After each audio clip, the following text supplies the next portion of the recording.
OverDrive off and running on a mail-it-in Friday. No Hazy B today. It is Al's brother, Mike DiStefano, filling in, and I've got Dave Feschuk of the Toronto Star with me. Mail-it-in Friday brought to you by Boston Pizza, Canada's favorite sports bar. Enjoy $15 lunch at BP, where you get an entire entree, a side, and a drink, and you'll get it all in 20 minutes or less. A fast lunch doesn't have to be fast food. See you for a $15 fast lunch at your local Boston Pizza. It's a long weekend, so I'd imagine that it's a good time to go and, check out a BP or two. You could definitely go down there, grab yourself a lunch, grab a pint, watch a Jays game tonight. I think BP's a good spot for a long weekend. Are people still watching Jays games, Al's brother? That's a good question. I don't know. Dylan Cease on the mound tonight. So I think Dylan Cease is appointment viewing at this point. He might be the only one, though. Like, if there's any... I don't think there's another Blue Jay I really am interested. Not even Vladdy at this point. Like, especially at home where he's yet to hit a home run.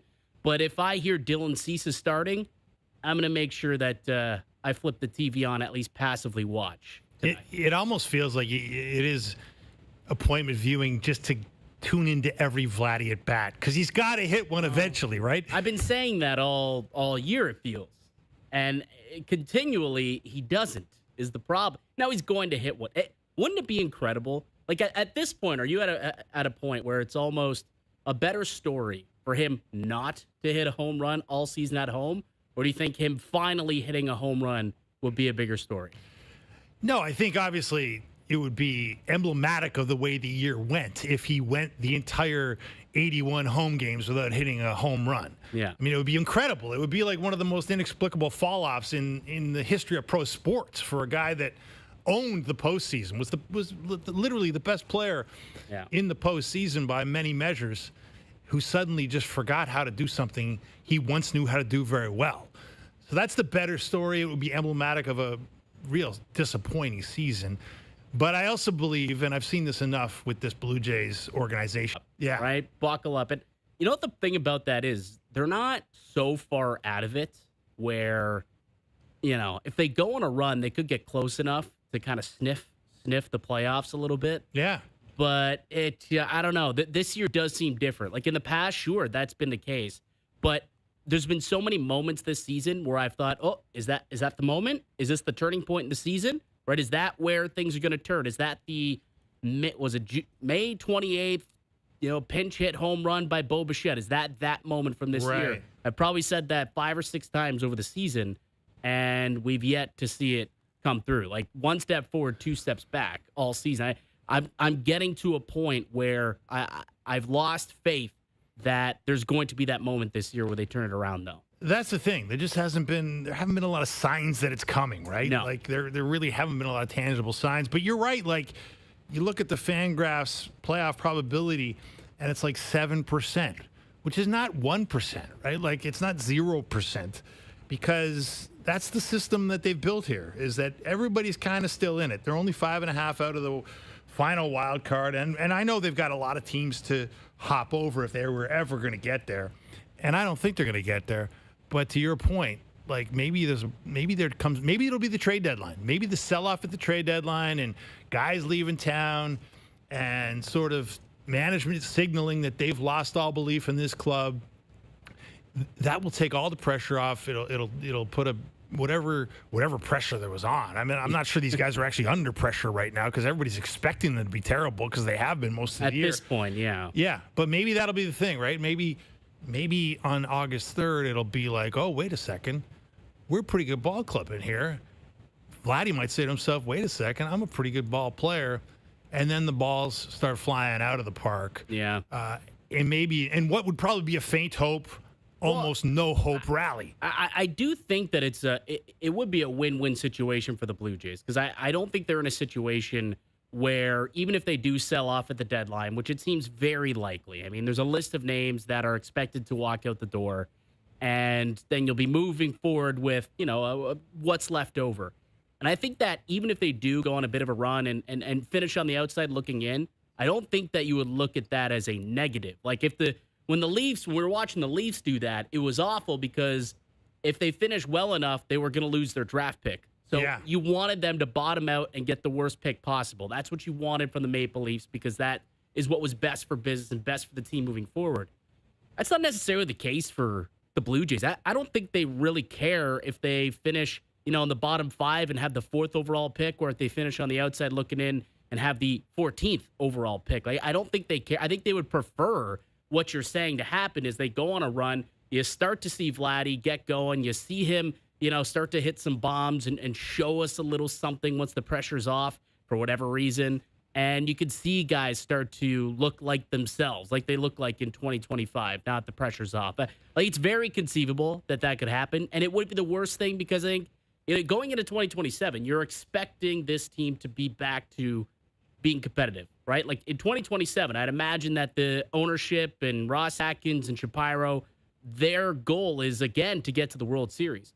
I think you'd rather see signs of it occurring and coming back late here in 2026 than have to wait all the way until next spring. So it wouldn't be a terrible thing if that happened. Well, it depends how you look at it. I mean, you might see it as too little, too late, and what is the point for this season? And I think a lot of fans would be like, "Where was this when we needed it?" Yeah. If it indeed does show up, which again, there's been no signs it's going to.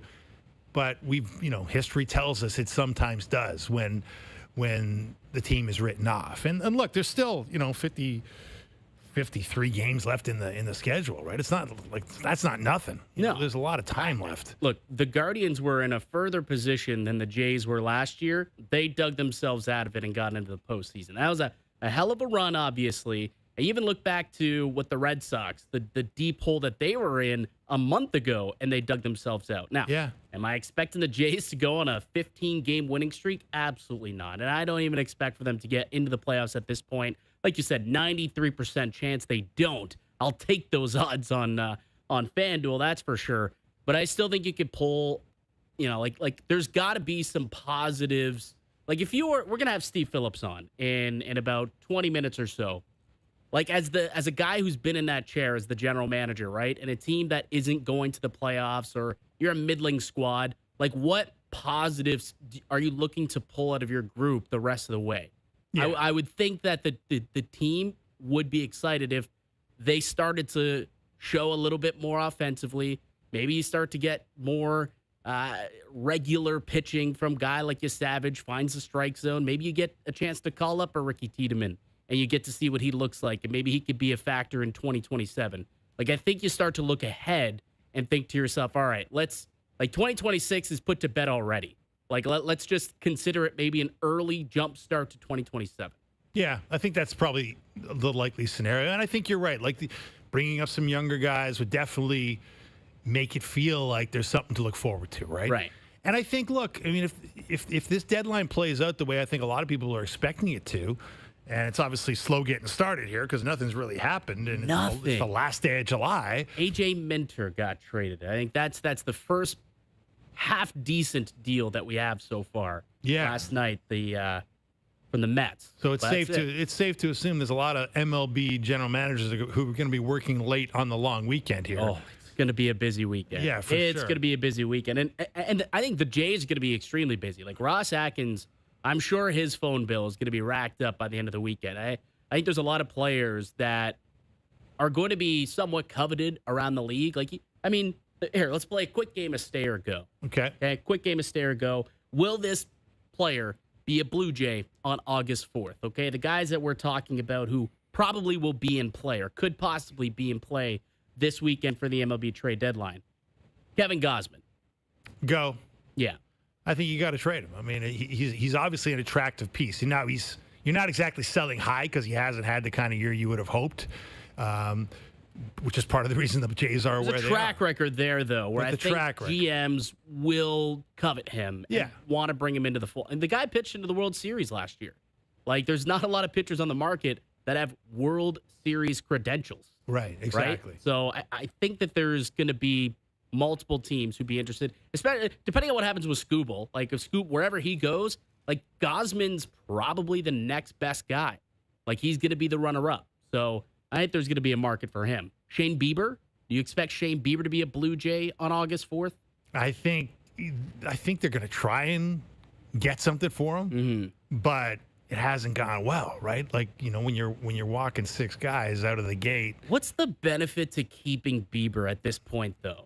Like, do you think there's a chance he comes back for a 3rd season with the Jays? Well, I mean, in some ways, like selling for nothing, like selling so low that you really can't even boast about the comeback is, to me, almost a waste of time, right? Like you're better off hoping that he can turn it around, right? That there's more in there. There's that this is a guy that could actually help you down the road. I mean, you certainly brought him here thinking that, and this season has not gone the way that you would have hoped for, obviously, reasons of injury, and then the other night for reasons of slippery fingers. But it's hard to explain exactly why it hasn't gone well. So maybe you've got to hope that one more year and you could turn it around. You're going, like, let's put it this way, Al's brother. You're going to need pitchers next year. Right. Like, you're going to need guys. So you got to decide, like, how long do you want your shopping list to be? And can you count on Bieber to be one of your starting 5? You know what worries me about that, though? Like, did you hear the comments from Kevin Gosman the other day? He was on a podcast. I think we have the comments. Let's listen to this, because this is one slightly concerning thing about maybe, the Jays might not have as easy a time retaining players this offseason like they did last year. Here's Kevin Gosman. Just got to find a way to kind of get back to being the team that we know we can be. And I think that starts with, like, us as a core first, and then everything else that happens on the field is just an extension of that, but we're just not nearly as close as knit of a group as we were last year, and obviously winning helps that. So that was Kevin Gosman on the Deep Left Field podcast with Mike Wilner. And I got to tell you, hearing that, I don't love it, because last year, so many guys came out and talked about the biggest reason for why that team went on the run they did was because they were such a close group. Yeah. And we wondered, like, well, how tangible is that? Maybe they're showing that it is tangible. Now, chicken or the egg, is it the winning that created the close-knit group? Is the fact that they're losing sour taste? Everyone's showing up grumpy. They're less, engaging, less likely to go out and have a good time. I mean, I'm sure it's a little bit of column A and column B. But last year, when Shane Bieber re-signed, it was like, okay, that was you're dangling a possibility to go back to the World Series to a guy like Shane Bieber, who's never been there, right? It's a close-knit group. He was there for a short time. He said he enjoyed himself. His wife has had a great time here since coming to Toronto. There was a lot of crumbs out there that the Jays could give to lure him back and lure, whoever back into the fold.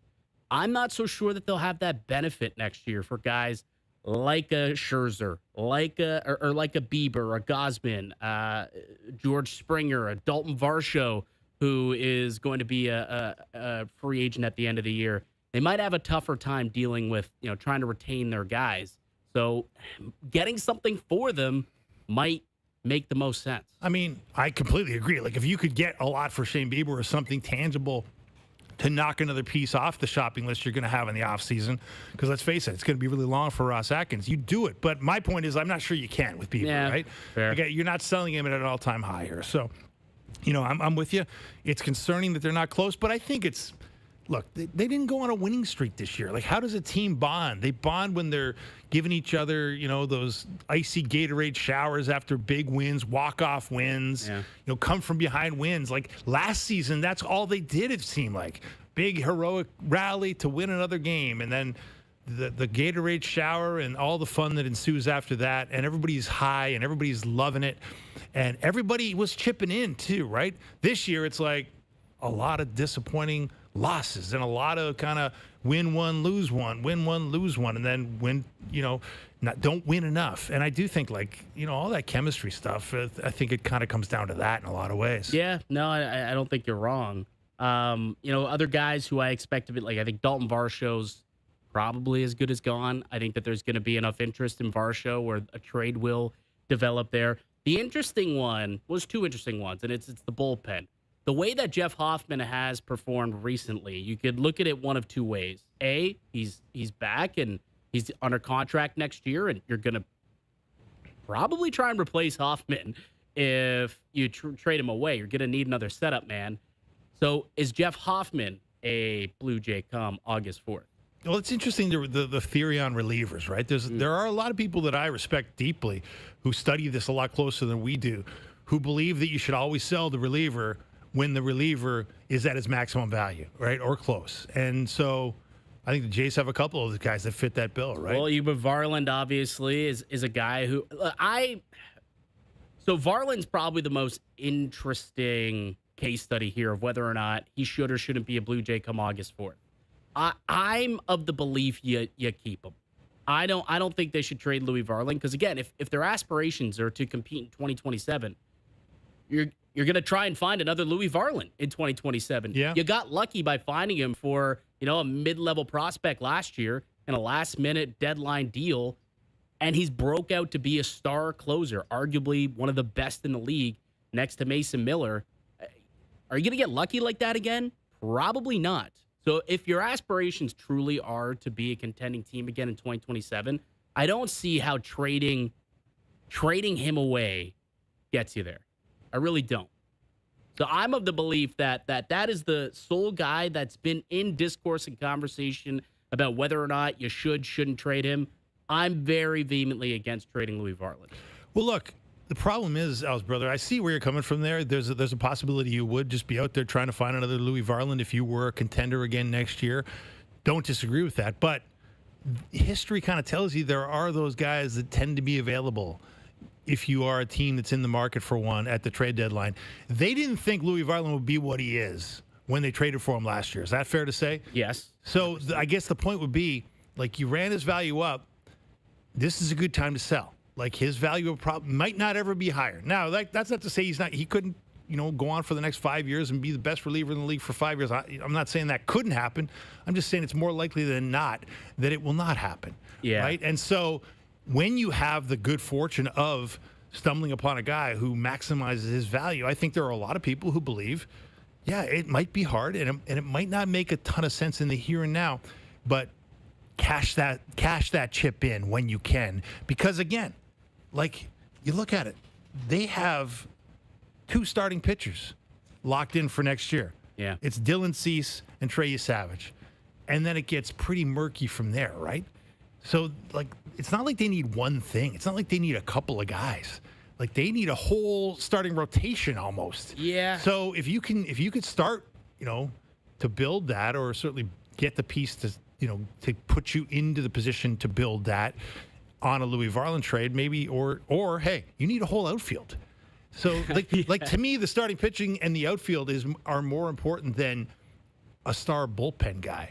So if Varland can help you advance the cause of building a whole outfield or building a better starting rotation, I think you might have to consider that. Well, I'm glad you brought that up because I do have a little power ranking, little Al's brother power ranking, a Friday 5-pack, if you will, of what I think the 2027 projected needs could be for the Toronto Blue Jays. And, one part of the conversation when it comes to the trade deadline is selling pieces off, right? Sell off your pending free agents, your Gosmans, maybe your Biebers, your Springers, your Varshos. But the other part of the conversation for a team that wants to contend in 2027, maybe you look at bringing in pieces that can help you for next year, right? Yeah. So selling for the now, buying for the future. And if you look at, I guess, the projected needs for the Blue Jays, if I were to power rank them for me, like, I'm looking at more bullpen depth coming in at number 5. Like, I think the Jays need some more bullpen depth. So is that available? Could you maybe knock that off the list by going out and getting this year's version of Louis Varland that some other organization doesn't see the talent that you maybe see? And can you maybe get that from another organization and use him as your, whether it's Varland or maybe a Jeff Hoffman replacement for next year, right? You just kind of check that box off if you possibly can. So that's one guy who I think, or one area of needs for 2027 they can maybe look at if they're looking to buy at the deadline. A proper leadoff hitter? Could they maybe try and get themselves a proper leadoff hitter at some point? Like, I don't know who that guy would be, but is there a team out there that'd be willing to move off of a piece or a player that could come in and help the Blue Jays in that regard? Again, this may be something that's better for the offseason to go out and do that. Maybe it's something internally, but I mean, the Jays they've struggled all season with, like, they have not had anybody who's been capable of putting together good at-bats out of the one hole. Like, nobody. Or guess what? Any hole. Like Oh, they're yeah, the worst. fair. They're the worst offense in Major League But it Baseball. starts at the top. I mean, Starts no, at the I top. agree with you.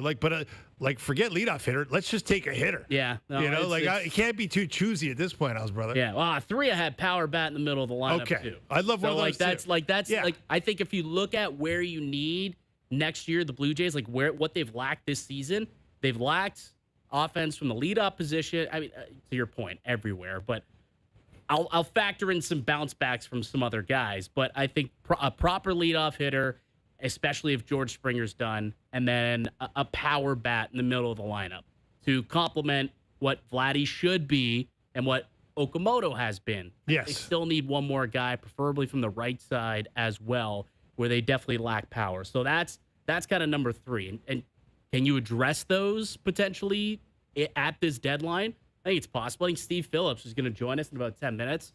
He was on SportsCenter yesterday, and he talked about a potential buy of a guy like C.J. Abrams, right? Like, can you go out and make a massive acquisition to get a guy like that? I was on Gameplay yesterday speaking to somebody from Fox Sports, and they brought up the name Joe Adell, an outfielder. Could you potentially go out and get a Joe Adell who hit, 38 bombs last year? Like he broke out potentially. So could he be made available? I know the Angels are in full sell mode. Like those are the type of additions you could possibly go out and get here at this trade deadline.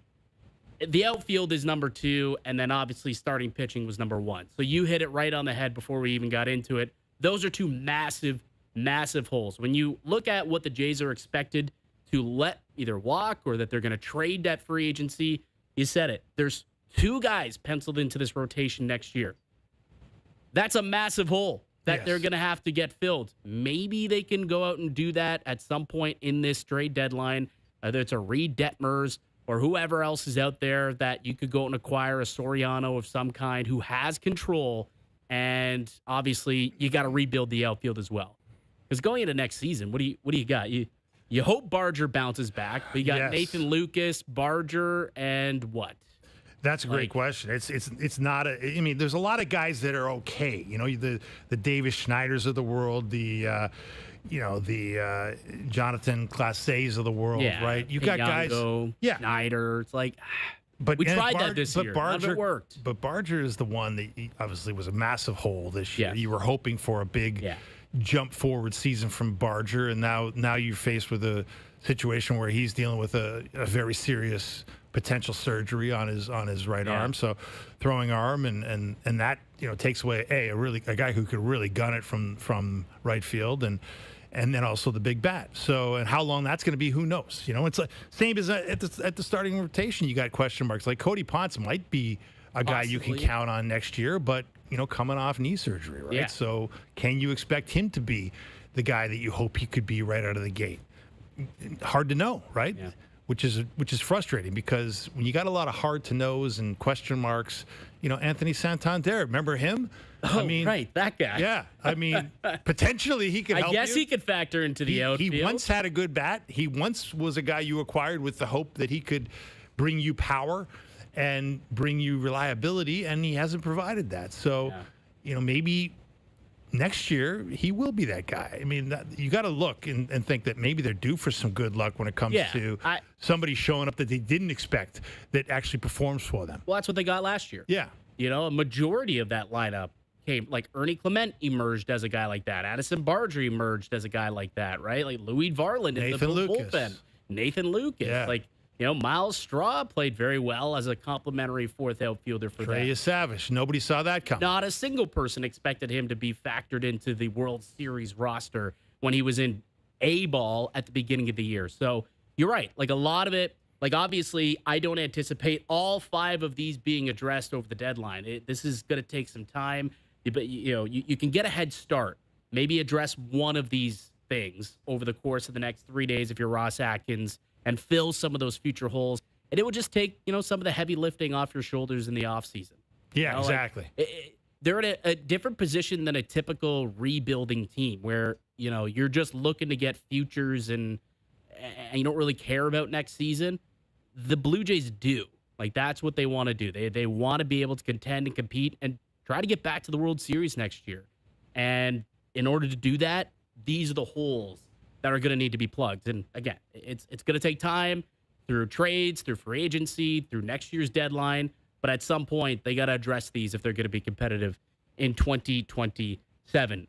Steve Phillips joined us at 5 o'clock. Sorry, not at 4:30. We got Herm Edwards joining us. Training camps around the NFL underway, so he'll join us at 4:30. I'm Mike DiStefano with Dave Feschuk. Listen to OverDrive continuing on TSN 10 and up on TSN and YouTube.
There's nothing. We have Bounty.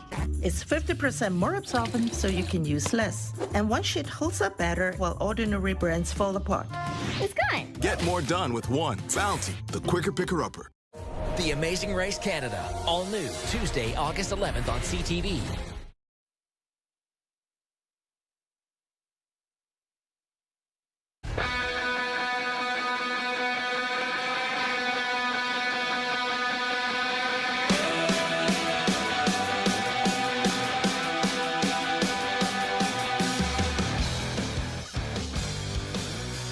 Overdrive continues on TSN 1050, up on TSN 5, the TSN app, and live on YouTube. Mike DeStefano filling in for Brian Hayes. Got Dave Feschuk of the Toronto Star with me. We'll have Herm Edwards join us in a couple of minutes here. Steve Phillips at 5:05. Going to be a busy weekend in Major League Baseball with the MLB trade deadline on Monday, and that just nothing. Radio silence around the league, but I don't expect for that to happen too much. Usually when the dam breaks, we start to see the fall. I'll be curious to ask Steve, what are we waiting on?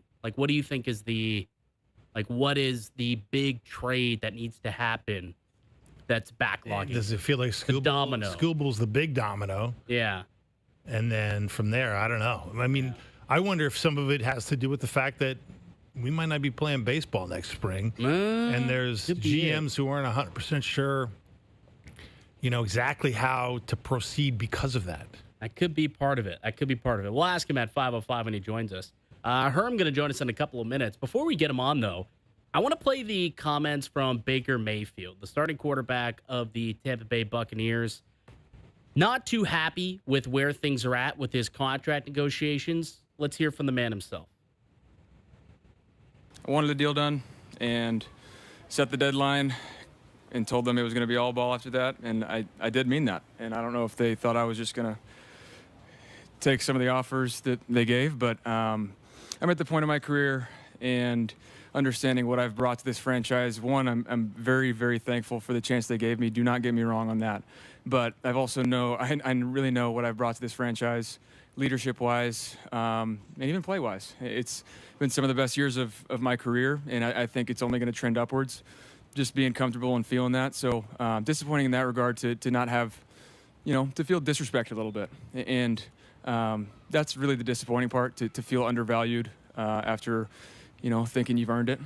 This is not a poor me thing. There's a lot of other people that have it way worse off, but I can sit here and look at other quarterbacks and peers and evaluate myself based on that and put myself in certain categories that I deserve to be compensated for that. And I think I'm a franchise quarterback. I've been told I'm a franchise quarterback. It's been said publicly from ownership down here. And so to not have a deal done is very disappointing. If you've waited this long to take care of your franchise quarterback, that's too bad, because it's only going to get worse from here. I'm going to have a really good year. I love the confidence. The one thing that Baker's always had is confidence. No lack of swag. No lack of swag. And hey, man, he's backed it up since he got to Tampa. I'll give him that. He's turned into a very good quarterback. Is he a franchise quarterback with franchise QB money attached to him? Well, why don't we ask the man on the line, Herm Edwards, former NFL head coach, ESPN football analyst. Herm, how you doing today?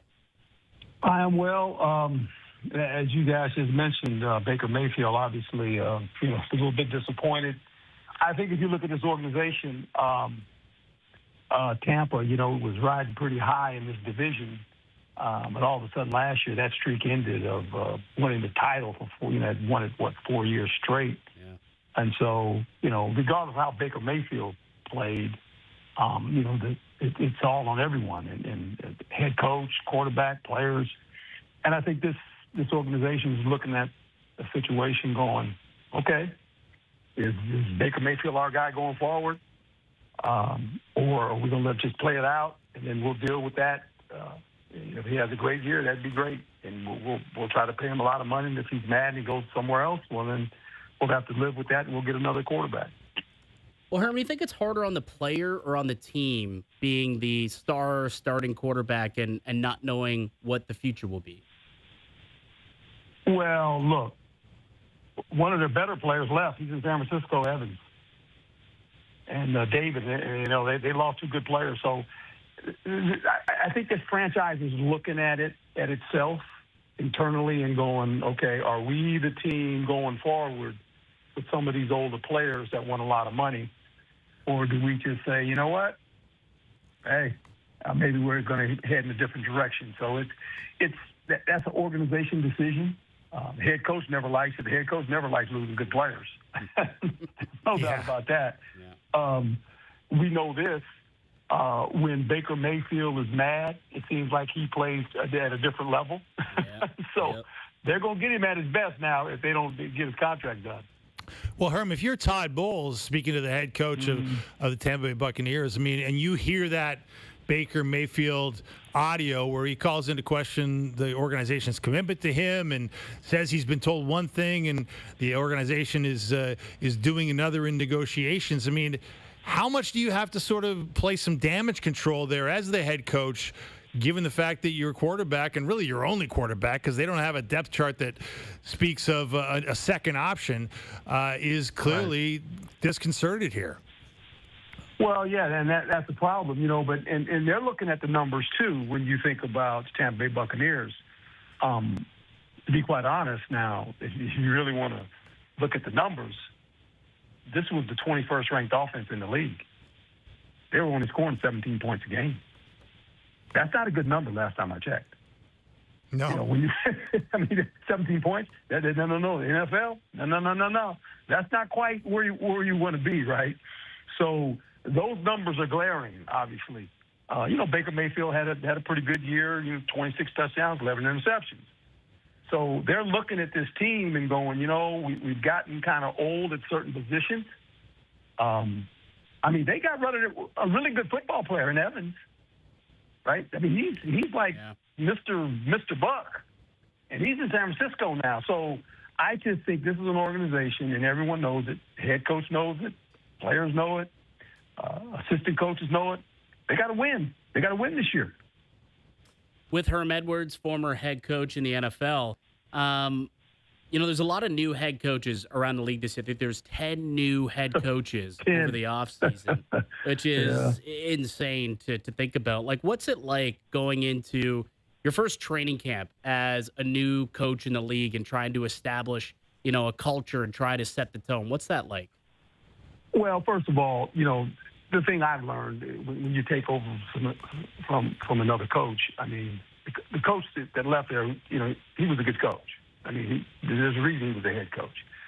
Why your team is in the situation when you take it over, whether he left on his own accord or whatever, you got to convince these players that, look, we're going to do things a little bit different. And they got to buy into that. And you got to know the locker room. That's probably the most important thing for the head coach. Understand the locker room. There's a leadership group you generally put together. There's about 6 or 7 players, not team captains, just leaders. Some of the leaders you feel that are in your locker room. And when the off season comes after the season just expired last year, you're going to have some really deep conversations with these guys and ask them, talk to them. Tell me what happened around here, because when you lose the locker room, you're done. When them players think that it's over and they don't want to play for the head coach, you're done. It's over. Yeah, you got to make sure that you earn the trust of the players.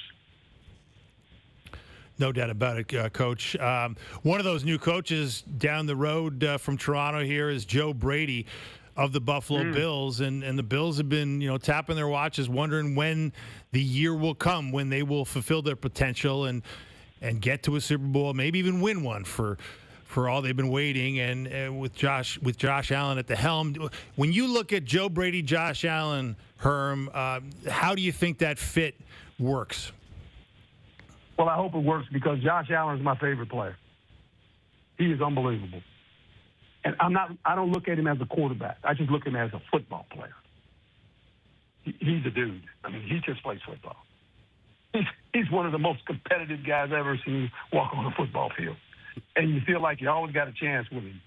Problem is, he didn't have a lot of help on offense when you think about it. This was the number 4 ranked offense in the league. Now, think about this. They were scoring 28 points a game. We just talked about Tampa, who was 17. They were scoring 28, right? This is a 12-5 football team. Problem with them is that even with all that, I used to ask people all this. When they broke the huddle on offense, when they break the huddle, the Buffalo Bills, who scares you? Cook, the runner, and the quarterback.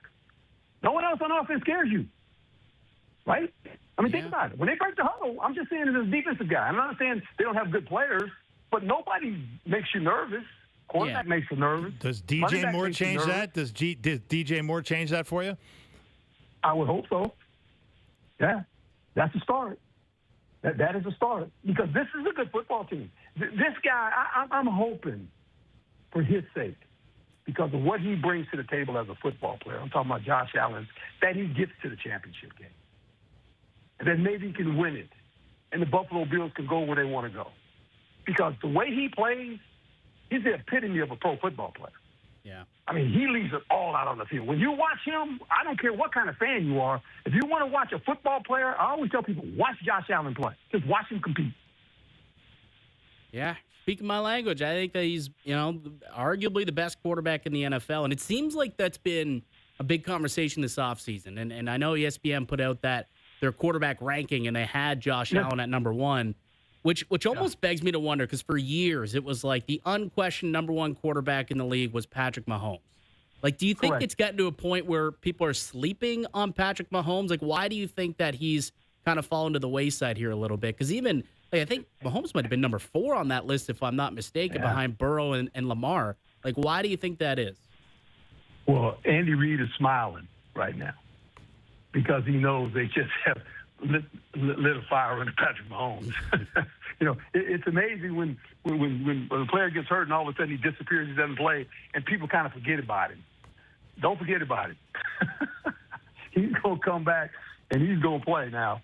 I mean, so he's one of the top 5 quarterbacks in the league. There's no doubt about that. And according to how you look at it, you can change the order every other week if you want.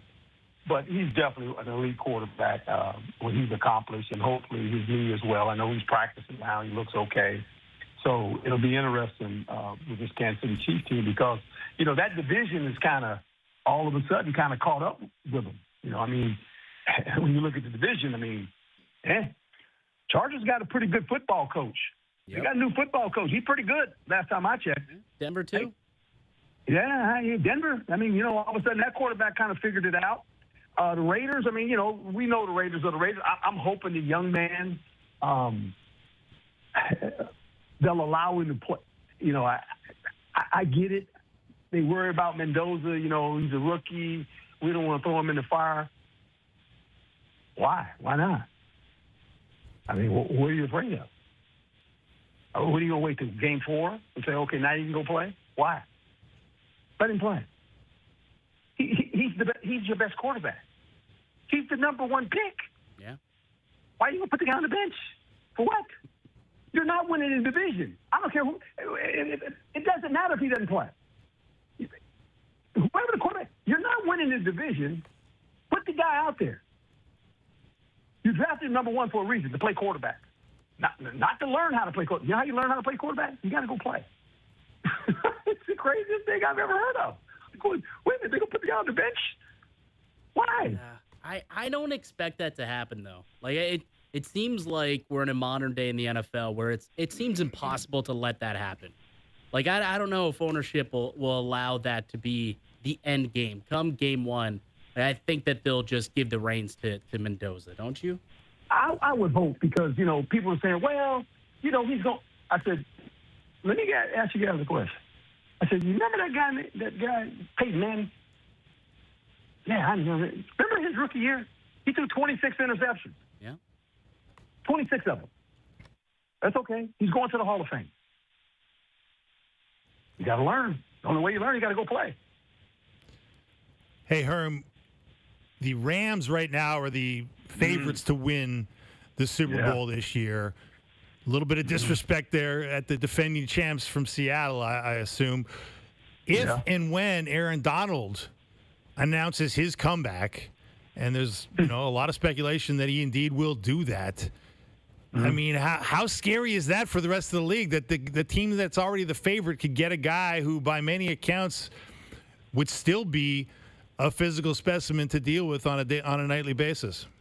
Well, he's the game changer, and if I was him, and he's looking at that team and he's looking at that quarterback, Matthew Stafford. He's only got so many pitches left, and why wouldn't you come back? Because this was a 12-5 football team, but maybe the best division in football, the NFC West. When you think about all those teams out there, San Francisco, Seattle, and obviously the Rams. And you talking about offense? They're the number one scoring offense, and they score 30 points a game now. Defense kind of let them down in some spots, right? But for the most part, Matthew Stafford, 46 touchdown passes? Only 8 interceptions? His clock's ticking too now. And I think, if you're Aaron Donald, you're looking at this and going, hey, man, we've got a really good football team, man. Why wouldn't I go back?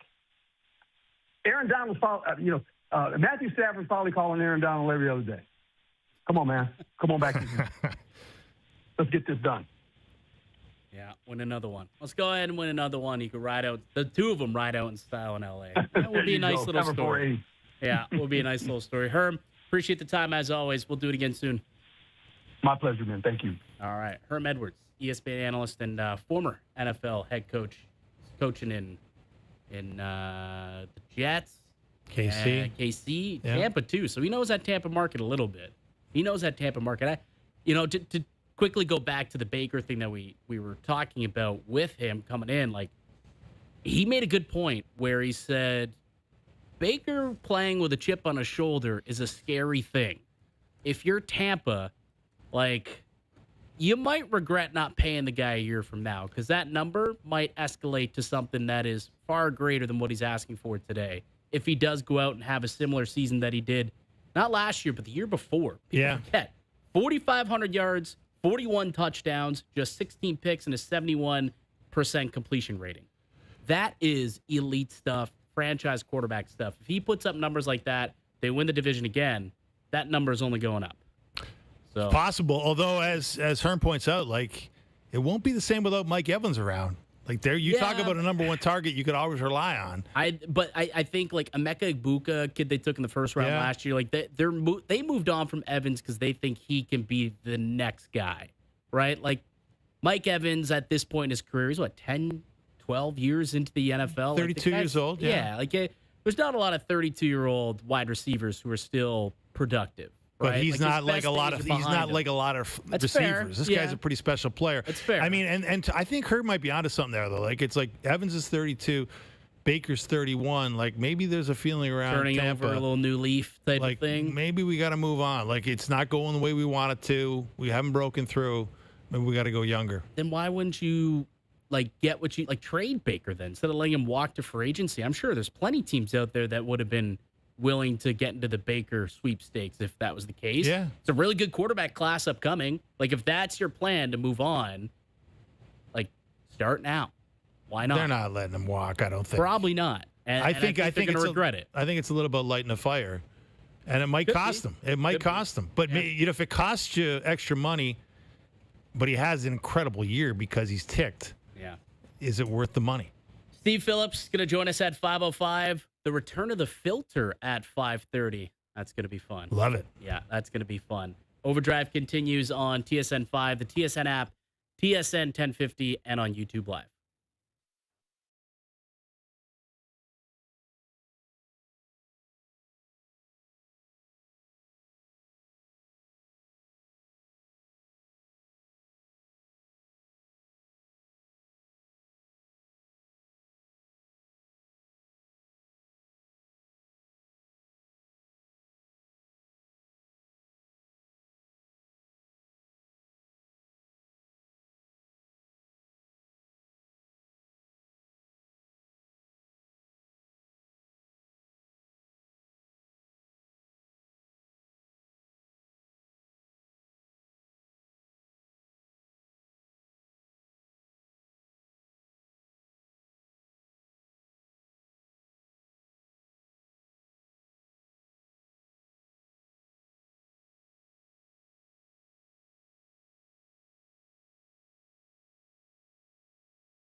back to Overdrive with Hayes, Noodles, and the O-Dog.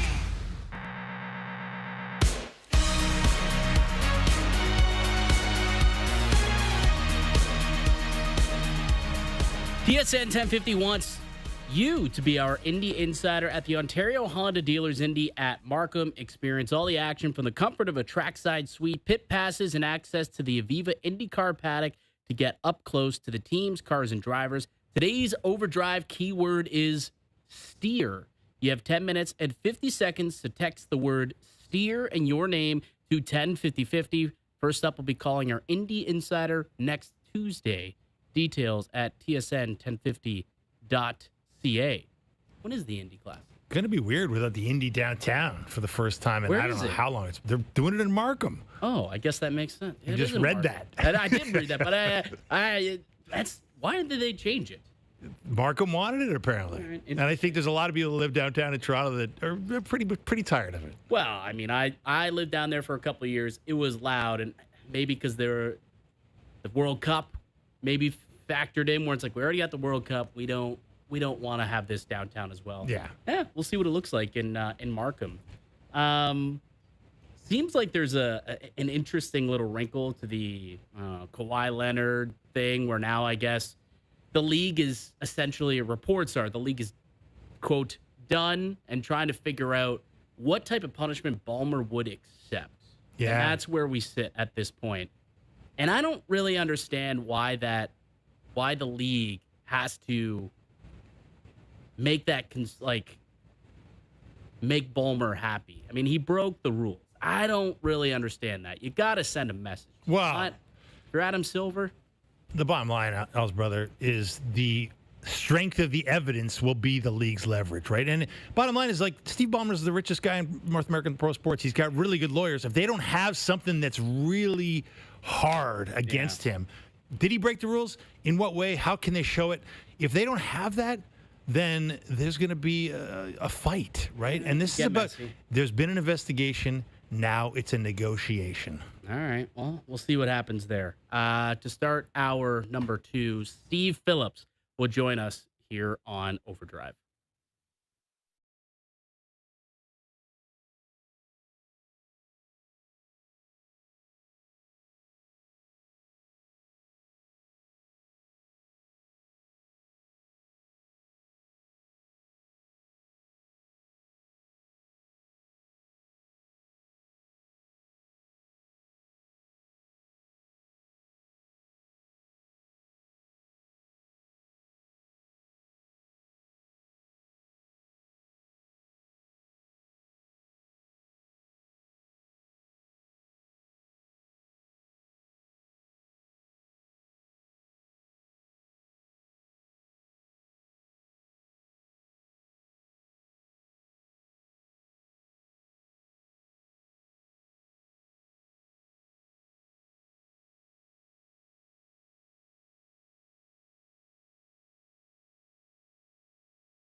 It's Mail It In Friday. The plant called and said if you don't come in tomorrow, don't bother coming in Monday. Woohoo! 4-day weekend.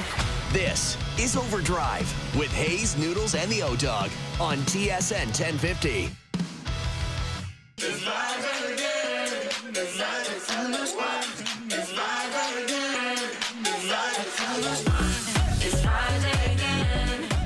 It is a Mail It In Friday edition of OverDrive. B got Dave Feshuk of the Toronto Star with me. I think Hayes down at the game tonight.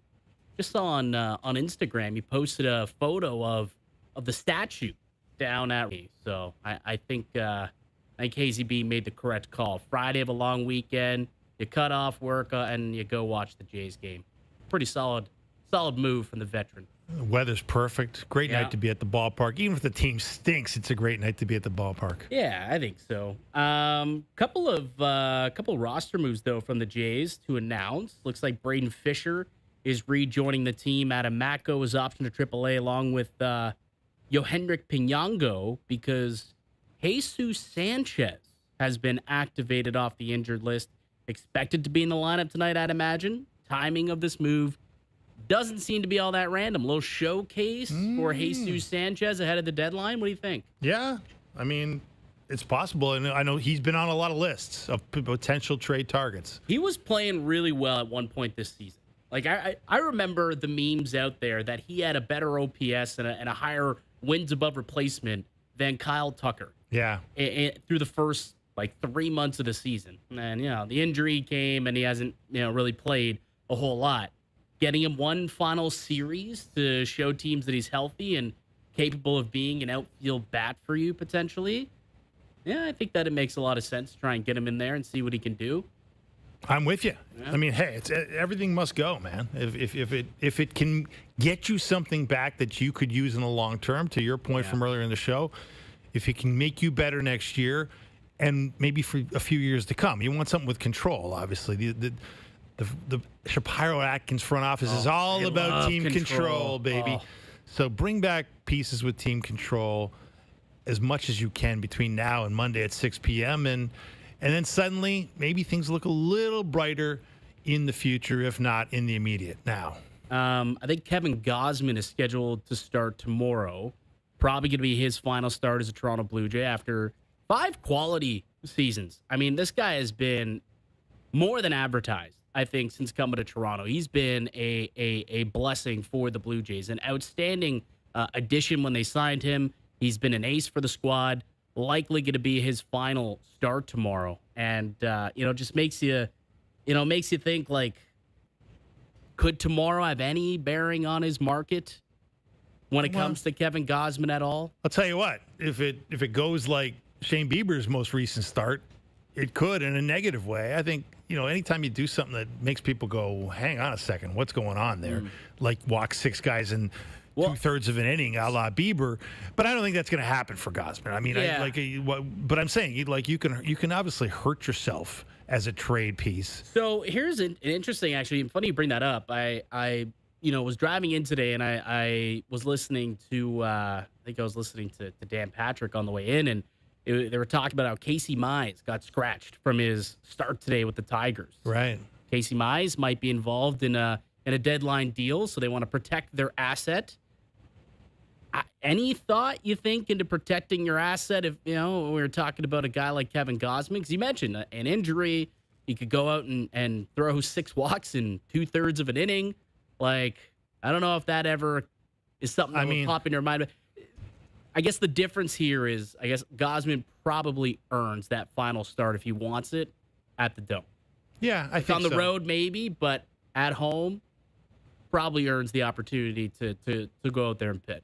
Probably. I mean, I also think there's a little bit of, you got to show that he's still, a good pitcher. He's still intact, right? He's 35 years old, right? You got to there's not really a showcase aspect to it, but it's just a proof of goods aspect. There he is.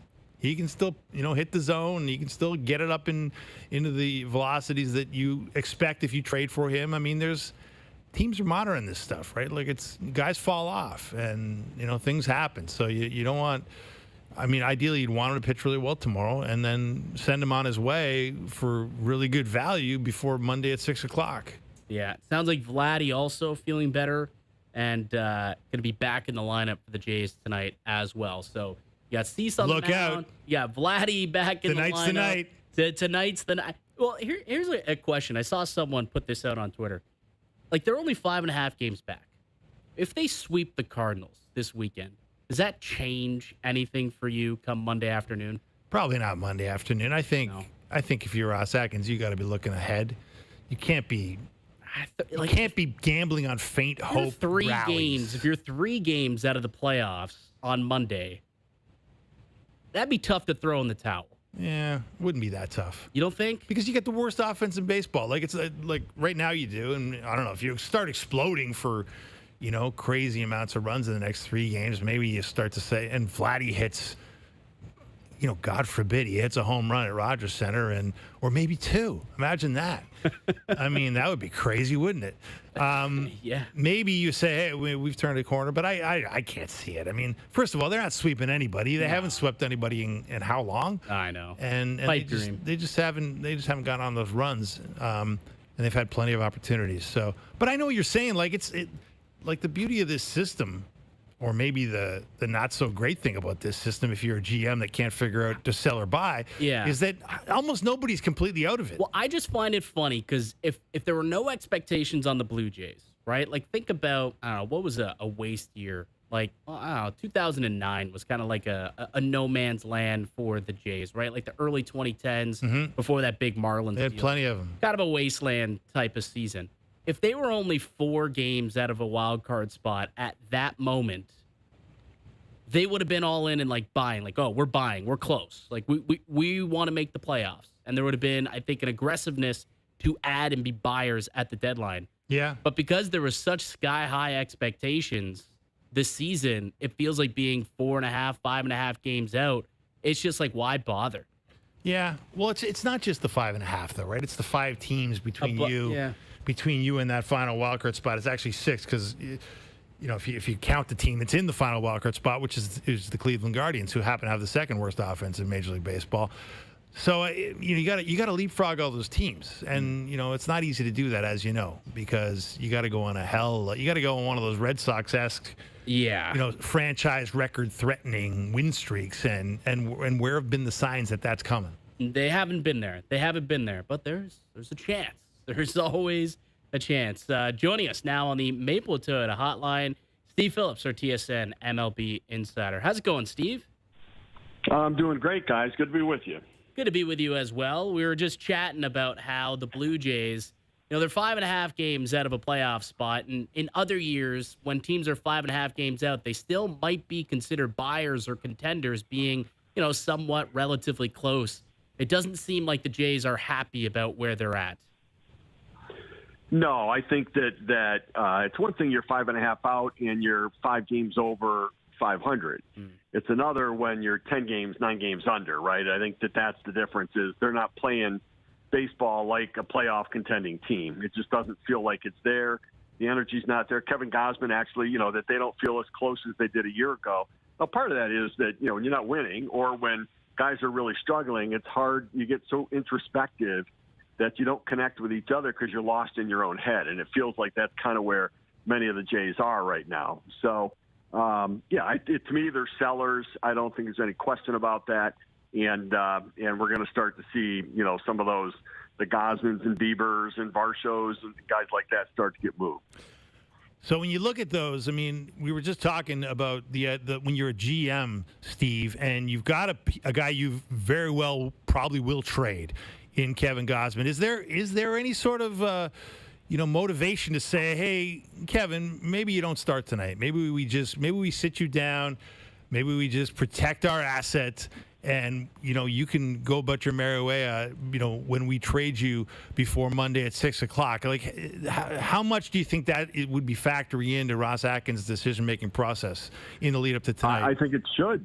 Yeah, I think it should. I think the Mets scratched Freddie Peralta from his start because they're going to trade him, and I think that it's important that if you're going to bring back assets for the organization, and if you can get out from under some of the money, I think it's an important thing to do. It's the right thing to do.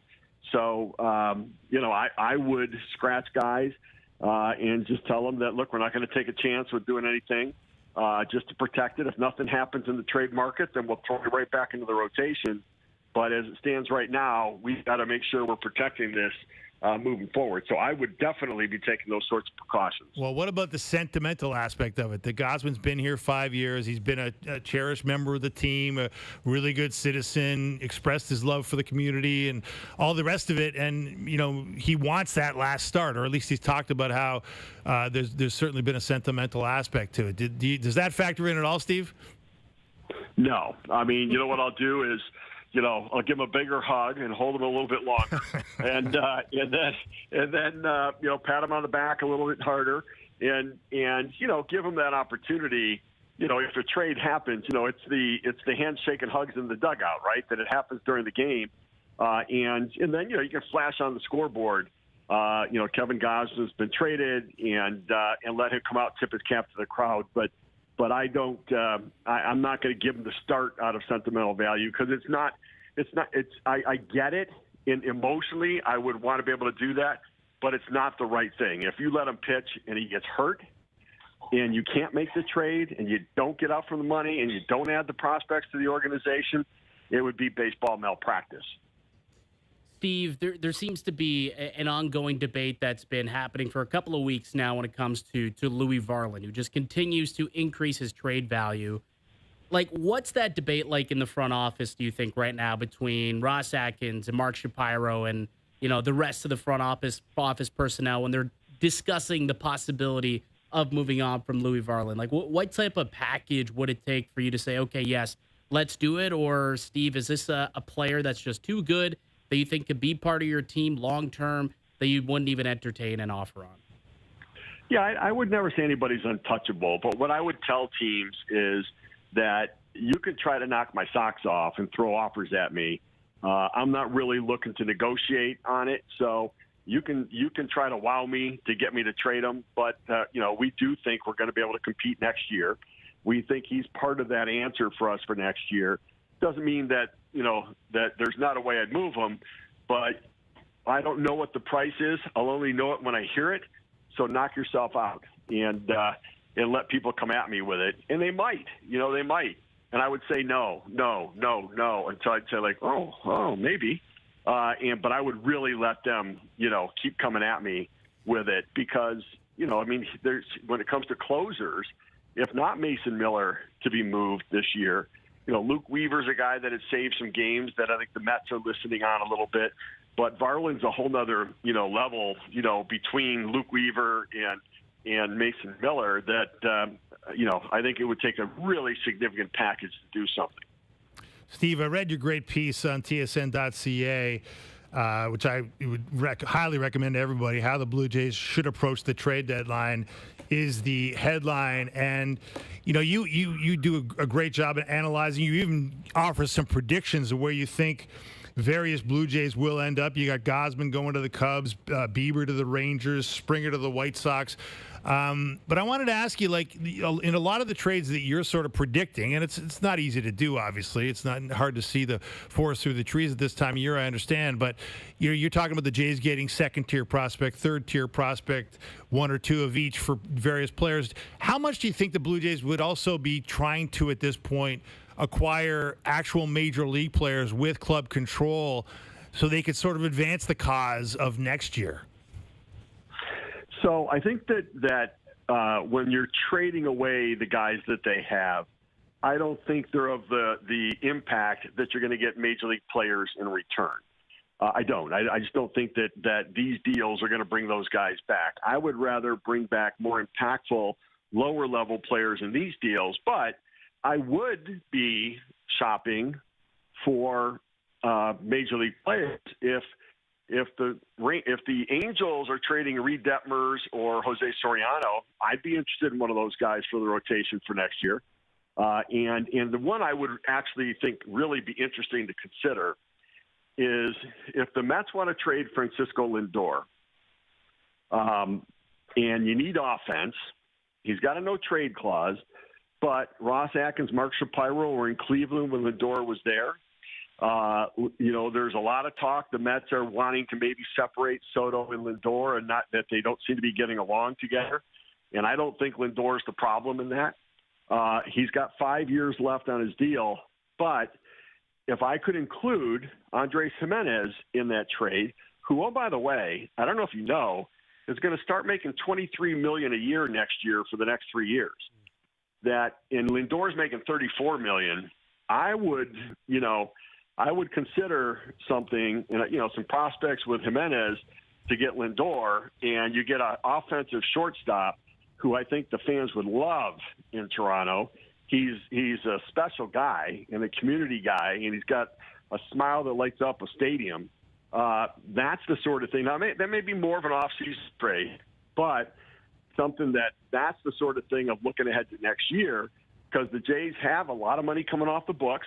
If you trade Jimenez in the deal, then some of the money coming off the books is going to have to go to offense anyways, and Lindor could be some part of that. So I don't know. I would think creatively right now, and I would not just sell, but I would buy for the future while selling for the short term. How hard is that to do, you think, with like this impending threat of a lockout where teams, whether it's a salary cap that could come into place or the fact that there's going to be no baseball next year, like how does that also factor into these big blockbuster trades that could be on the table? Yeah, so I think for big money guys, it might factor in a little bit. But, look, if there's a salary cap, it's going to be grandfathered in. They can't – I know the first offer from the owners wanted, that everybody needed to be in line at $270 million at the cap by next year. It's just not going to be possible. No team should have to trade away good players just to get under the cap, that's starting immediately. You got to give them some time to get there.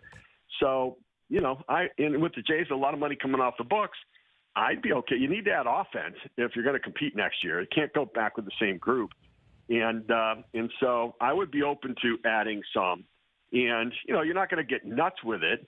But I think that I don't worry too much about it right now, not knowing what the rules are and then understanding they've got to have some grace period to get there. But, when there's talent available, I'm jumping in. With Steve Phillips, our MLB insider, it's been pretty quiet so far. Like, we got 3 days to the deadline, so still plenty of time for things to heat up. We had that Minter trade last night going from the Mets to the Twins. What do you think's the logjam here? Like, is there a domino that we're kind of waiting to fall before things start to happen? Oh, yeah. It's supply and demand. I mean, you've got 7 defined and determined sellers and 23 potential buyers. And maybe it's 8 and 22, but it's, and so if I'm selling and I've got the supply, I'm going to squeeze all the teams that want the players, for more. I'm going to say, and because so many teams are in, some teams are going to wait through the weekend. It's going to be a late popping deadline because there are so many teams who are still figuring out around the bubble. Do they want to buy? Do they want to sell? How aggressive are they going to be? Even teams with the same record could take 3 different approaches. All of them that are 2 games out. One could stand pat. One could buy. The other one might just say, you know what? Let's sell a little bit and tiptoe our way into it because we're here earlier than we thought. So it's a weird market. But I think that Sunday and Monday are going to be very active. When you look back on your days behind that desk, Steve, as a GM at a deadline, what stands out as the most stressful moments? Like how stressful did it get for you? Oh, it's for me in the large market of New York, it was the noise, and I tried to block it out as much as I could. The you need to do this, you have to do that, the expectations of what you need to do. And, one of the things that drove me the craziest were leaks because I believed that knowledge was power. And I did not want anybody to take my power. I didn't want people to know what we were doing. And inevitably, things would leak out, and you're sitting there trying to figure that out to the point that I was checking phone records to see, who was leaking stories and who was leaking information. Because, if I have interest in a team and I want a reliever, I don't want another team that needs a reliever going after the guy I want. It only makes sense, right, to keep that to yourself. So, the stress of that. But it's the other one that's always so interesting to me is, that two teams are getting close on a deal. I don't even know what that means, because the only time I thought I was close on a deal was when I was getting ready to dial the number to tell the other general manager, yes, I'll accept the trade. Otherwise, I never thought anything was close. I just, I would never assume that, because as soon as you think you've got a deal done without it being consummated, somebody else jumps in there. If that team that has a player can certainly trade them somewhere else, unless we've, documented and reported it to the league what we're doing to get a deal done. Steve, just kind of moving on to something that has really fascinated me over the last couple of days is obviously the Shohei Ohtani situation. He hasn't been pitching for almost a month, and now obviously was pulled from the game yesterday. I'm looking at some National League MVP betting odds right now. Ohtani, minus 125. Pete Crow Armstrong has crept up to even money at plus 100. When you prognosticate the rest of the season and you look at the MVP race, Ohtani or Armstrong the rest of the way, who do you feel more comfortable with? Yeah, it's interesting, right? It's a really good call. I would suspect I'm still going to go Ohtani.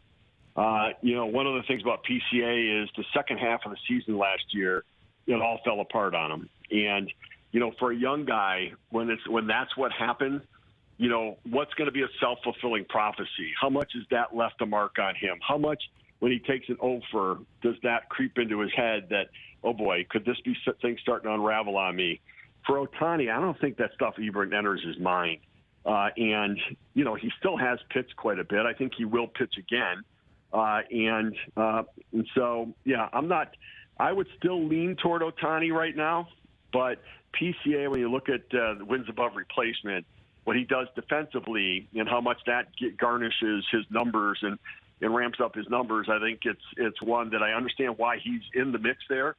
And he's got a chance to be back-to-back years of 30 homers, 30 doubles, and 30 stolen bases, which is stuff like Jose Ramirez has done that. And it's not a common thing that people get done, and he's got a chance to do it back-to-back years. So he's having a special season, but I think that too close to call for me right now.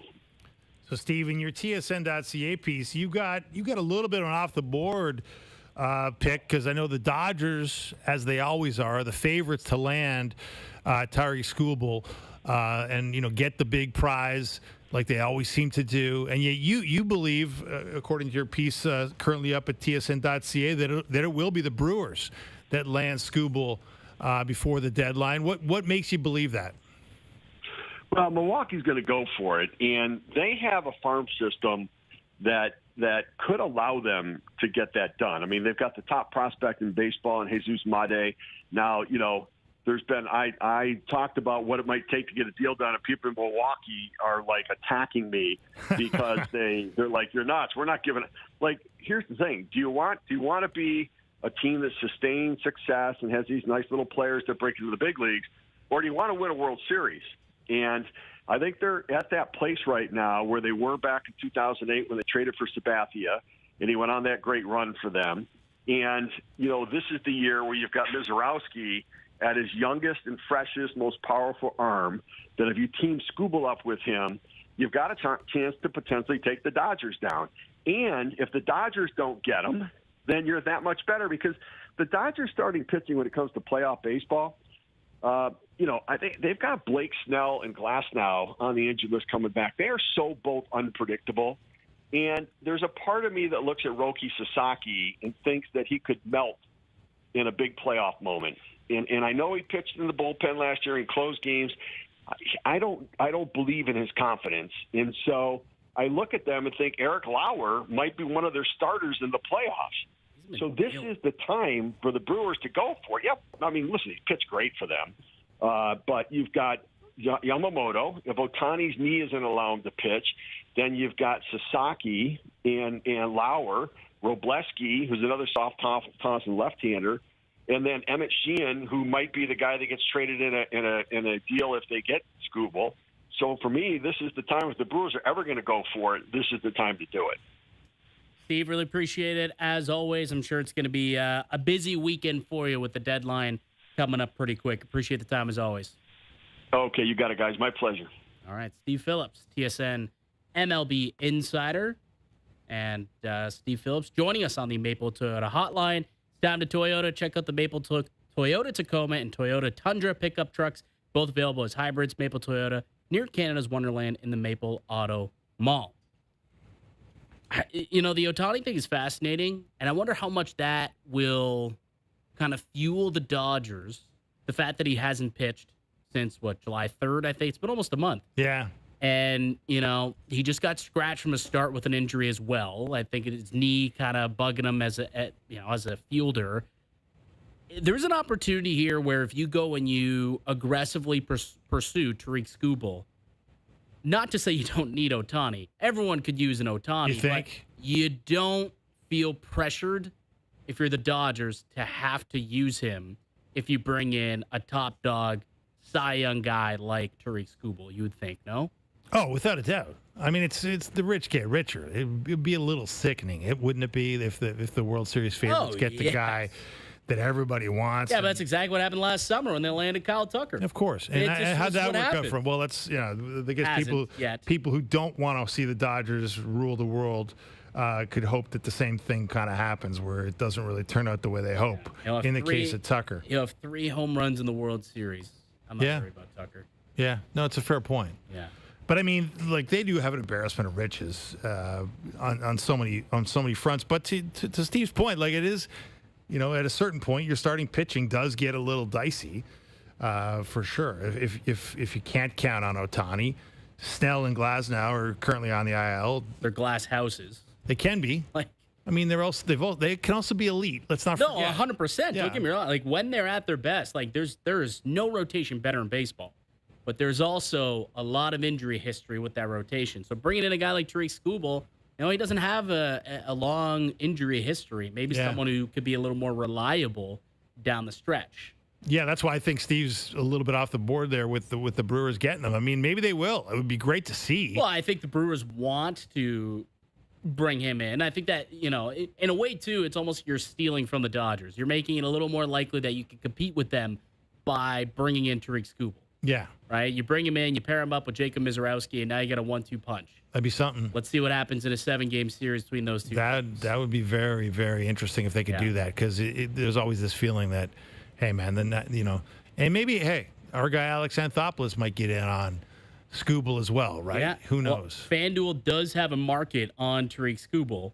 They got the Dodgers as favorite at plus 130, the Brewers plus 270, the Tampa Bay Rays at plus 500, third favorite to land Skubal, and then Alex Anthopoulos' Atlanta Braves at plus 750. So, the Dodgers are favored, but it's not, it's not minus money favorite. No, there's still an opportunity for one of these other teams to come in and save baseball. It's all about putting a package together. I mean, you wonder if the Dodgers will just throw whatever they need to throw at it, just because they know, hey, if we're looking at the last season before the salary cap. This is our moment, man, because we are the ultimate anti-salary cap team. You want a three-peat. That's the thing about the Dodgers, too. They're so good. Their major league team is so good.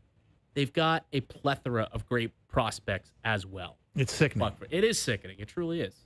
All right. The Filter is coming up on the other side. The return of the Filter. It's been a long time since we've done it here on OverDrive. I'm excited for it. Mike DiStefano, Dave Feschuk here with me with the Toronto Star. OverDrive continues on TSN 1050, and on YouTube Live.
My favorite sport is soccer. Soccer has been probably the biggest grounding point for him right now. Canadian Tire Jumpstart Charities, with support from the Government of Canada, is investing to build 25 soccer pitches around the country. It's a huge difference. I mean, kids need a place to play. They need a safe place to play with their friends, and these pitches will provide that. To see the full story, visit TSN's YouTube channel.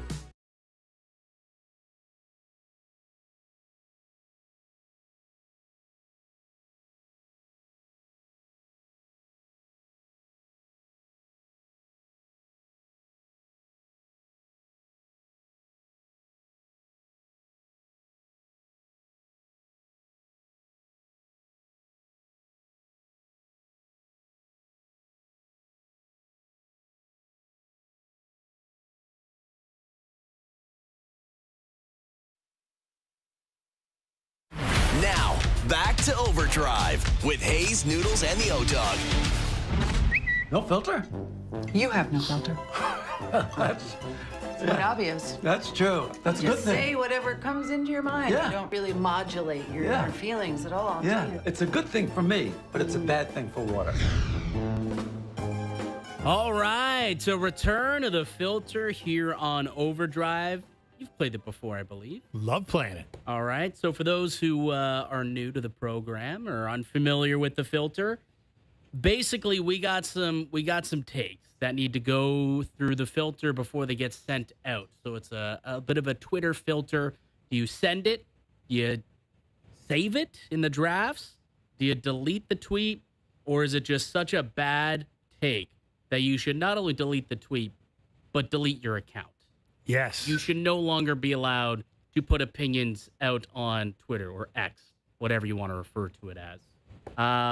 Producer Alex, would you like to give us what needs to go through the filter? What are the takes? Let's get right into it, gentlemen. I'm excited to have this segment back. We'll kick things off by a discussion you guys sort of pondered throughout the show today. The first one here, by no means should the Jays even entertain Louis Varland trade scenarios. I'm ascendant. Like I am. I'm on that side of the train, firmly planting my flag on keep Louis at all costs. Within reason, obviously. Like if there, I mean. Well, you're saying by no means. All right, but if someone offers you like Ellie De La Cruz, yeah, sure, no problem. But the like, tweet says by no means. Okay, well. So read the tweet, bro. All right, well, let's wait and see what the options are. But like with a reasonable trade, like would a fair market deal entertain me? No, it would not. Okay. It would not. I prefer to keep Louis Varland and have him for next year and the next 5 years than I would to take like what would be considered a fair market deal for that. Like, you're going to be searching for him next year. Yeah. So why? I'll tell you why. Because bullpen arms come and they go. And you got to delete this tweet because if you can get him onto the market for value for a piece that you value more than him and more than a bullpen arm, you got to go for it. If you can sell him high, Al's brother, which is what you'd be doing here. You never thought this guy would be this good when you picked him up last year at the deadline. He's exceeded expectations. You've driven up his value. This is the time to strike. This is the time to sell. This is what you do if you're a smart organization. You drive up value and you liquidate at the height. All right. Next one. Next one involves the gentleman pitching on the mound for the Jays tonight. Dylan Cease is the most exciting Jays pitcher since Roy Halladay. Ooh. Roy Halladay. That's going back a long time. That is going back. Like, there's got to be another pitcher in there. Well, I mean, let's just... R.A. Dickey? Is R.A. Dickey in that conversation? I mean, Robbie Ray run a Cy Young in 2021. That was pretty exciting. Yeah, that's true. I mean, you've had a finalist for a Cy Young in 2022. Remember that exciting All-Star Alek Manoah? I was going to say, Alek Manoah was like third on the ballot for Cy Young that one year. Behind Dylan Cease. Cease. And Justin Verlander, who won it. So I mean, you've had Gausman was pretty electric when he first arrived on the scene. But I see where this is coming from. I got to save this tweet. you saved this tweet because I think there's still more to prove here for Dylan Cease. I mean, he's probably the second favorite to win the Cy Young this year, right? He is, yeah. Schlittler, He is. Him and Schlittler. Schlittler is ahead of him, I believe, and the Yankees always get preferential treatment. Let's be honest here. Yeah. If there's a Yankee, the Yankee's going to win. If it's a tie, right? Probably. Just the American media being what it is. But you know what? He's got a chance to be in that conversation. Yeah. I mean, exciting pitcher. I'm actually going to send a tweet, and I'm looking at the word exciting maybe as the reason for it, because I don't know if we've seen a guy who's had a run like maybe it's a little bit of recency bias where he's thrown 2 one-hitters in his last 3 starts. Yeah. Just threw a one-hit complete game at Fenway in his last outing, the last time we saw him. Pretty darn good. And a guy who's consistently hitting double-digit Ks. Like, we haven't seen that out of a guy consistently probably since Doc. Yeah. I mean, like, there's been some good pitchers who've put together good seasons, but I feel Cy like Young seasons. But the stuff we're seeing from Dylan Cease feels different. Like, it's electrifying. Like, there's a difference, I guess, between being a good pitcher and being an electrifying pitcher. Mm-hmm. I just feel like he's got electric stuff. Okay. Yeah, I'm actually going to send the tweet. Okay, fair enough. Yeah, I'm going to send it. What's the next one? Third one in my tweet list here. The only player in the NHL who should ask for more than Macklin Celebrini's $18.8 million AAV is Connor McDavid. I'm going to delete it. Like, realistically, I think there's a few players coming up the next couple of years that are probably going to get more than that number. I think Kyle McCarr is someone who definitely can ask for more. I think Quinn Hughes is going to ask for more money. Mm-hmm. Austin Matthews is going to be an interesting conversation when those talks start in a year from now, whether or not he comes in above or below that Macklin Celebrini number. The Leo Carlsson deal puts everything kind of into flux, doesn't it? Big time. Like, that's just a small window to land in between Leo Carlsson and Macklin Celebrini. That's where I think you struggle, and where 19, 20 million seems likely that we'll see a few players get into that range over the next 2 seasons. I think we will. I mean, Yeah. I think it's the Carlson offer sheet was like a seismic moment where it just rewrote the salary structure of the NHL, and Celebrini is a case in point, because guess what? He couldn't take less than Leo Carlsson on this extension, right? It would have been malpractice for his agent to accept less than Leo Carlsson when he's clearly a better player by, several orders of magnitude. Did it surprise you that he only commanded $800,000 more than Leo Carlsson on an AAV? Well, no, it didn't surprise me, because if you talk in terms of percentage of the salary cap, right? Like, that's still almost, it's 16.5%. Like, when McDavid signed his second contract, like the one out of his rookie deal, he was at like 15.7. So you're getting like, and Carlson, of course, is at 17%. Whatever. So it's crazy stuff, right? Like, we haven't valued players like this in the NHL in the past very often, right? If at all. So if you're looking at a percentage of the cap, no, I don't think it's surprising. I think it's just that the Carlson deal was just so outrageous. It was. And so out of step with who the player is at age 21. He may turn into a player that's worth it, but he ain't worth it right now, according to the market. Who do you think's that's first, where we are. Who do you think's first to hit 20 million a season? Yeah, it's just going to be timing, right? You got to think about who's going to be up next. Whoever, like, it's a bit does Hughes or McCarr, do they get there, or is it going to have to be McDavid that gets there 2 years from now or next summer? I mean, you're essentially at 19 right now, right? Well, yeah. So I don't think it's going to be very long. I mean, you got who are the I'm looking at the free agent class for 2027. It's not exactly, a bunch of guys that maybe fall into that category. I guess, Quinn Hughes. It's Hughes and McCarr. It's Hughes and McCarr. Those are the two players. So you have to believe that that's the situation, right? I mean, but it's, here we are in a world where it's happened in the NBA now, and it's it happens in the NHL all the time where guess what's going to happen? There's going to be teams that are going to be asking these guys to take discounts, because it's, I don't care how good a GM you are.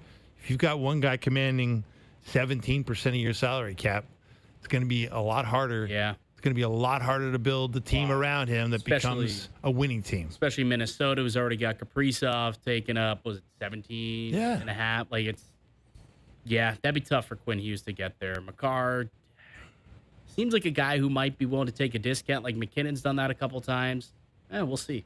That's going to be the interesting conversation, right? And it's considering we're talking about a salary cap circumvention case right now that never seems to go away. The idea that you ask all these guys to take discounts in the NBA and the NHL, you start wondering, well, what do they get for doing you that favor? Yeah. Next one. Got time for two more here, gentlemen. Much like he did off the court, LeBron James' quote-unquote last dance documentary will usurp Michael Jordan's. Oh. Delete your account. What? In what world do we expect for LeBron James? The Last Dance was, granted, like the timing of it couldn't have been better. Right smack dab in the middle of the COVID, but it was like an appointment viewing every week. Everyone sat down to watch that documentary, no matter if you were a sports basketball fan or not. Like, that was appointment viewing. It's what everyone was talking about.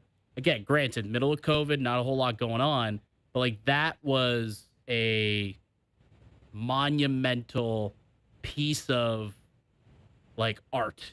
Yeah, it was. That was released, and I just don't know. Like, there's no way that ESPN's going to top that.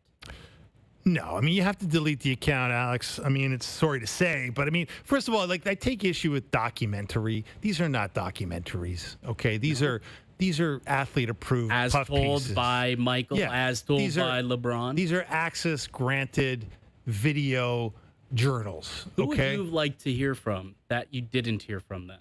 What? Like in the Jordan doc. Well, like, is there a couple voices you missed that you wish you heard? No, I thought it was very well done, given the parameters of being a Michael Jordan-approved production. Right. Okay. Where Michael Jordan apparently made most of the money from it, which is fair enough. I mean, it was his story to tell, and without Michael Jordan, you can't really tell it.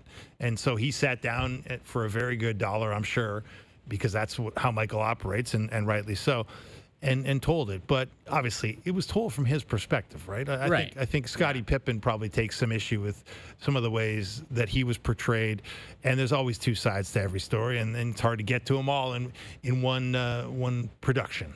Who's like? I'm curious who would be like the Pippen and like, is it Wade and Bosch? I guess would be like the Pippen Rodman sidekicks that. I mean, garner a lot of attention in the doc. Like, I don't know if it'll have as much. I don't even know what this thing is. Yeah. Like his management's come out and said it's not a Last Dance documentary because we don't know when LeBron's last season will be. I guess. I technically signed a 2-year deal. Right. Technically.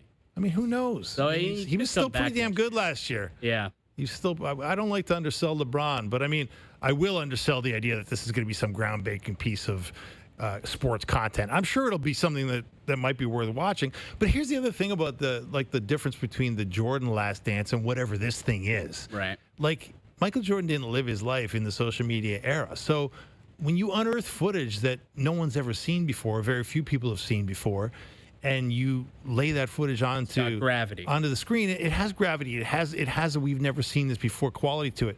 Like, we see a lot of LeBron. On social media, on his agent's on his podcast, on what is it, the shop, the barbershop show they do. I mean, we see and hear from LeBron an awful lot. I'm not sure like what that we would get out of this thing that would either kind of wow us or shock us or delight us in the way that the Last Dance documentary did. Yeah, and like Michael was always a controversial figure. Like, you knew about the Jordan controversies. Other than like, what's so controversial about LeBron James? Other than the fact that like he started the Big Three movement. Like, what really is controversial that we're gonna learn or that we want to learn more about LeBron James and his? It just doesn't have the same compelling nature to me than LeBron James, than the Michael Jordan Last Dance documentary did. No, he's kind of an open book, right? Yeah. Like he lays it all out there. He's told us he's the greatest. He's the self-proclaimed king.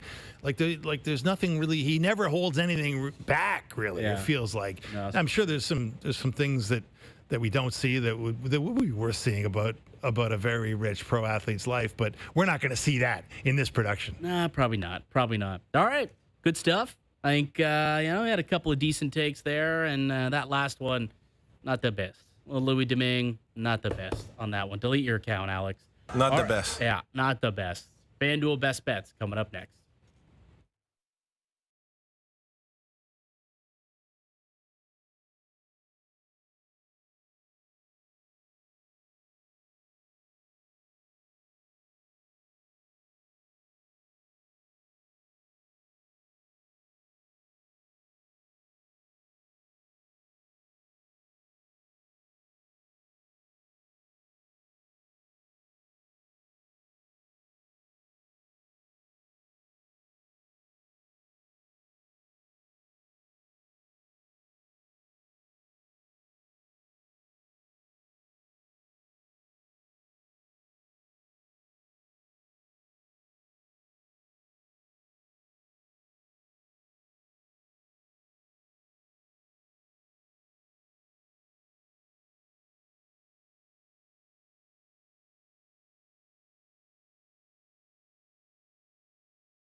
Today's best bets are powered by FanDuel. Make your picks and assemble a same-game parlay in seconds on the FanDuel Sportsbook app. Taking a look at the Jays game tonight. Dylan Cease on the mound. It's almost an automatic overs on his strikeouts whenever he's out there pitching. And he's been unbelievable. Appointment viewing TV his last few starts. I'm taking over 7.5 Ks for Cease. Vladimir Guerrero Jr. back in the lineup after dealing with his little injury hiccup he had a couple of days ago. I think Vladdy 2+ bases tonight. So over 7.5 Ks, Vladdy 2+ bases. You get decent odds on that one. Today's best bets powered by FanDuel. Same game parlays available for every MLB game on the FanDuel Sportsbook app. Please play responsibly. 19+ and physically located in Ontario. Well, the Friday of a long weekend, too, which snuck up on me. You asked me in the break if I had any plans. I'm like, no. I forgot until like yesterday that it was even Civic Holiday weekend. You got any plans? Yeah, I might head north. Might do a little relaxing by a lake or something like that for a couple days, which would be fun. But yeah, hard to believe, man. Last day of July. Dude, this summer is zooming past. And I don't know, like everyone told me when I got engaged and decided to have my whole wedding process within like a year, within like 9 months. They said that 9 months is going to fly. Like there's so much going on. And at my stag do a couple weeks ago, I feel like my whole life has been consumed with that. And my summer has just evaporated. And then we're already into August tomorrow. You and Taylor and Travis. Yeah. Me, it's all about Taylor, the wedding. Travis. Yes, that's what it's all about. But actually, I do have something going on this weekend. There's a card show in Hamilton. I'll probably attend the card show on the Monday. Card market's hot. It is hot. You see that Ohtani card that got pulled the other day? Well, I follow you on social media, so of course I do. 11 million, I think, was the number that it sold for. This 11 million bucks. $11 million bucks. Yeah, and there's that Celebrini card that's likely to get to $1 million or so. So it's on auction right now on Golden Auction. Who's getting rich off all these one-of-ones? I wish it were me. Yeah. I wish it were me. It's not you? I'm kind of surprised it's not you. I'm pretty sure Kevin O'Leary is the one who bought, like, his group, I think, is the one who bought that Ohtani card, though. Really? Yeah, he's big into it. Okay. He's big into that market. So, yeah, it's the National down in Chicago this weekend, too. So that's why it's so prevalent this week, the whole card business and card scene. There's a lot going on with the National Sports Card Convention. All the billionaires want to get into sports. They do. Alternative investing is what they're calling it these days. Alternative investing. All right, it was a great show. It was a fun way to end the week. Dave, really appreciate it. That does it for us. The boys, Hazy B, he'll be back on Tuesday, and he'll chat then.